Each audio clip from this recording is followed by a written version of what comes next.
Boss, excuse po. Bumili kasi ako ng ano boss, ng hotdog sa 7-Eleven. Tapos parang ano eh, parang hindi ko siya nagustuhan eh. Yung hotdog sa 7-Eleven, parang hindi ko nagustuhan eh. Tapos nakita ko parang mainit yung turon niya dito ah. Masarap ba yung turon niyo boss? Opo. Masarap yan? Oo, ano po yan sa, nakatsa kami sa akin. Oo. Ano? Sarap po yan. Iswap na lang tayo boss, yung hotdog ko sa turon nyo. Ano? Woo! Swerte! Swerte ni boss! Swerte mo, boss. Swerte. Hotdog Hindi yan. pwede. So, yung lugi na nga ako nun eh. Magpapalugi na nga ako boss eh.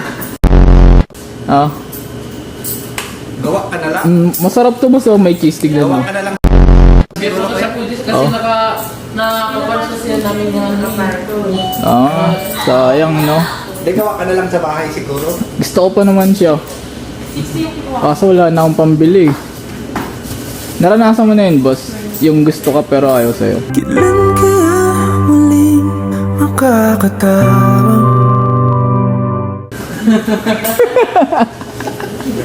Ay boss, nandyan si Raymart. Nandyan si Raymart. sa... Si Raymart nandyan. Yung kapatid ni Alpha Mart.